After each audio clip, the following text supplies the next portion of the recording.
Tout d'abord, il est essentiel de trouver un endroit parfaitement calme et paisible où vous pourrez demeurer en toute tranquillité et en silence devant le Seigneur. Il se peut que vous deviez arriver au travail plus tôt avant que les gens n'arrivent afin de profiter d'un peu de tranquillité.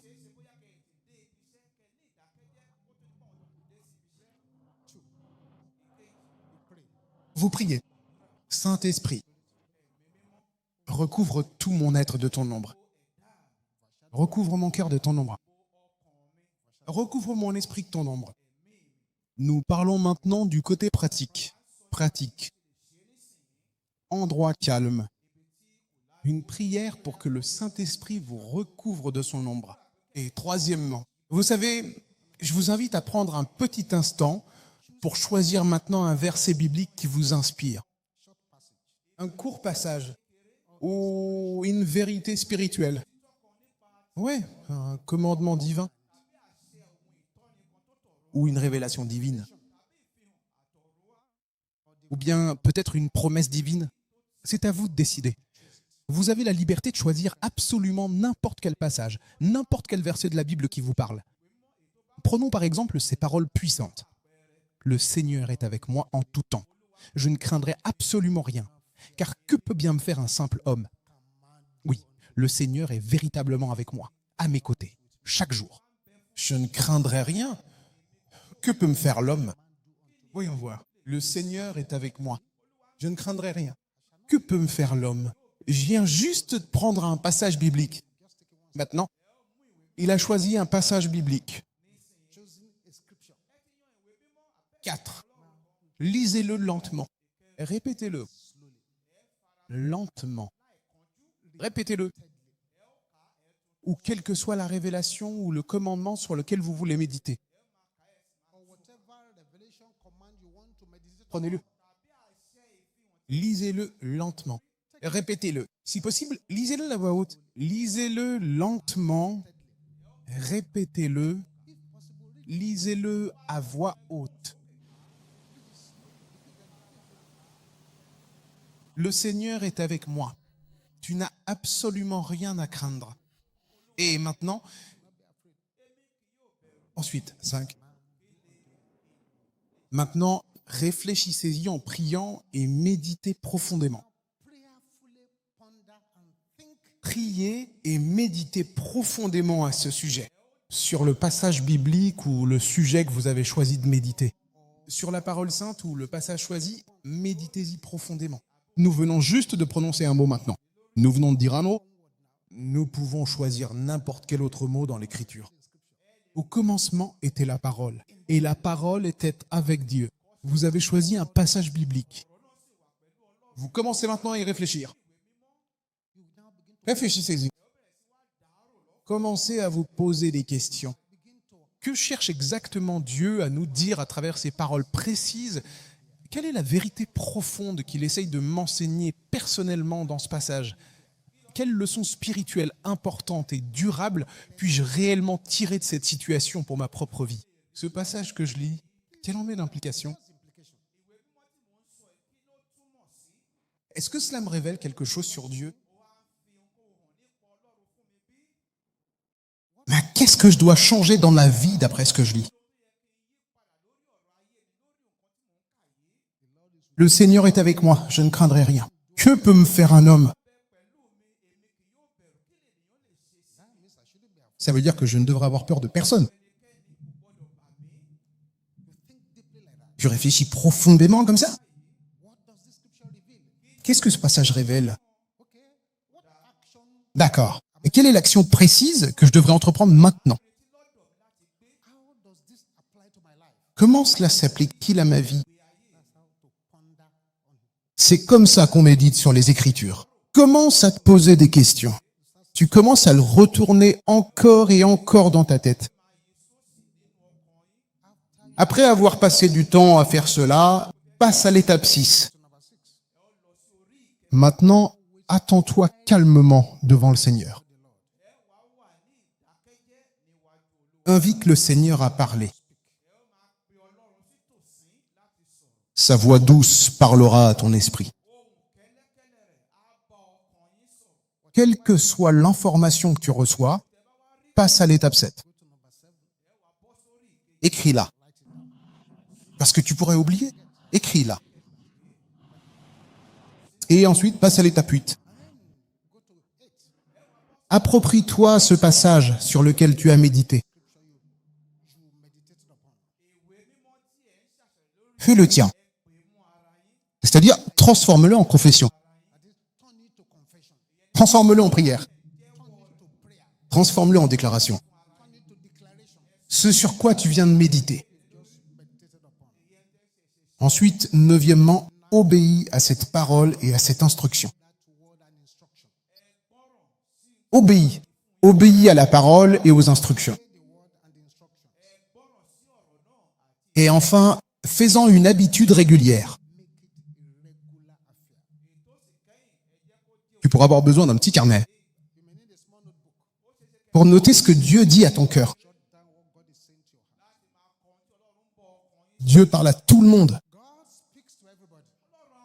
Que tu entendes ou non, c'est un autre problème. Il a dit, voici, je me tiens à la porte et je frappe. Si quelqu'un entend ma voix et ouvre la porte, j'entrerai et je dînerai avec cette personne.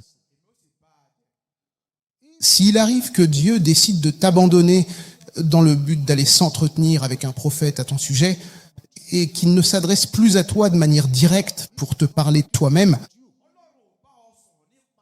tu as vraiment besoin d'aide. Tu dois crier vers le ciel. Et ce n'est peut-être pas que Dieu ne te parle pas. Il parle, mais c'est toi qui n'écoutes pas. Dieu parle à tout le monde. Il y a presque 15 façons dans la Bible dont Dieu parle aux gens. Mais il y a une façon dont il parle à nous tous. À nous tous. Il y a quelque chose en toi, là où tu es assis. On appelle ça la conscience. La conscience. Tout le monde a une conscience. La conscience, c'est notre policier intérieur. Si tu fais quelque chose de mal, quelque chose de vraiment mauvais, il y a quelque chose en toi qui te dit que ce n'est pas bien. Ce n'est pas bien. Ne fais pas ça. Tu peux faire taire cette voix, mais tu continueras. Enfin se mettre à parler. Même tous ces criminels qui font du mal Leur propre conscience. leur expliquent que ce n'est pas bien. C'est comme un petit policier que Dieu a mis en nous. Oui, effectivement. C'est bien cela. Toc, toc. Ça toque à l'intérieur.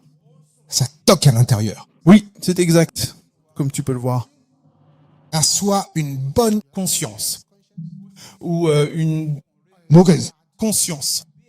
Mais Tout le monde a une confiance. Certains nous posaient des questions. Excusez-moi. Et ceux Qui vivaient dans des endroits où ils n'ont pas entendu l'évangile et qui sont morts. Comment Dieu va-t-il les juger? Dieu utilisera leur conscience. Mais une fois,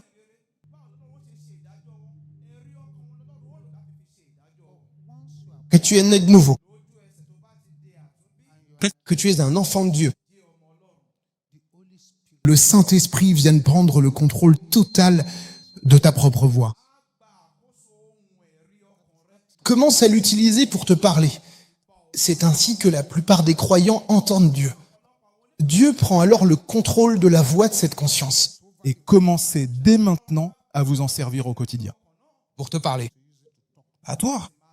Cette voix qui te dit Par exemple, tu n'aurais pas dû répondre à cette femme.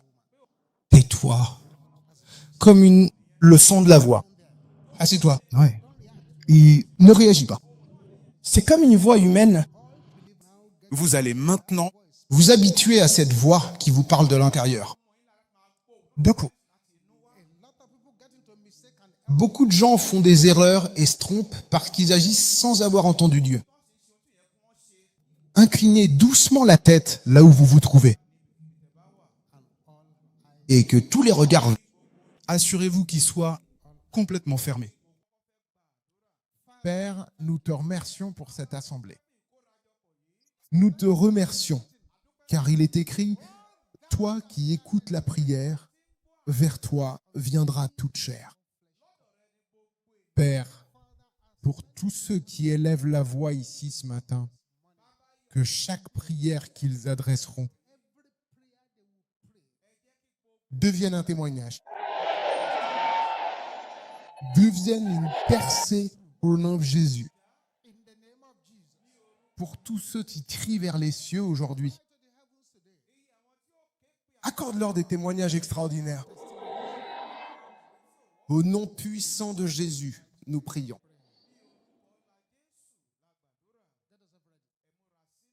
Plus vous priez fort, plus vous priez avec agressivité, mieux c'est. La Bible dit que les violents s'en emparent par la force. Priez cette prière étrange pour commencer. Vous savez que Goliath a maudit David? Alors vous allez crier comme ceci. Que chaque malédiction redoutable lancée par le géant Goliath, pesant actuellement sur ma vie, soit définitivement écartée de mon existence.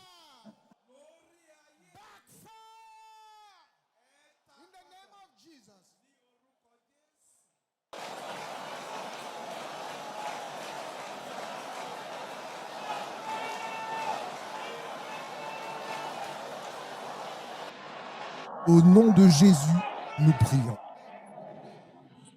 Dis, ô Dieu, lève-toi. Fais de mes ennemis tes ennemis. Et disperse-les maintenant loin d'ici. Je te le demande. Au nom puissant du Seigneur Jésus.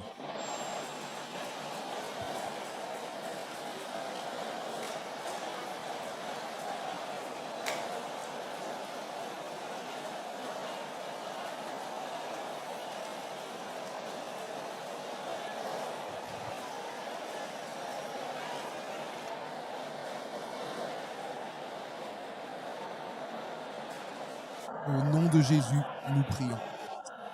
Dis, ô Seigneur, sépare-moi de l'endroit où je suis pour m'emmener là où je devrais être. Peux-tu le dire haut et fort?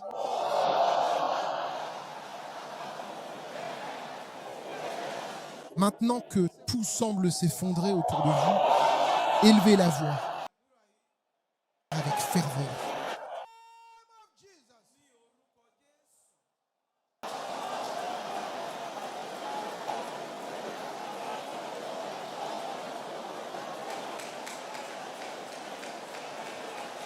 Bakatela kaya boshendera bosonta. Ribosetende kaya boshentera bosanta.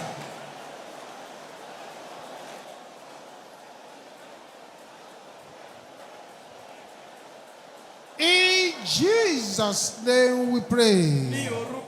With a loud voice, say, oh God, arise.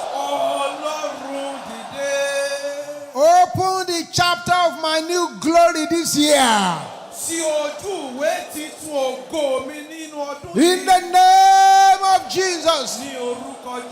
Open the chapter of my new glory.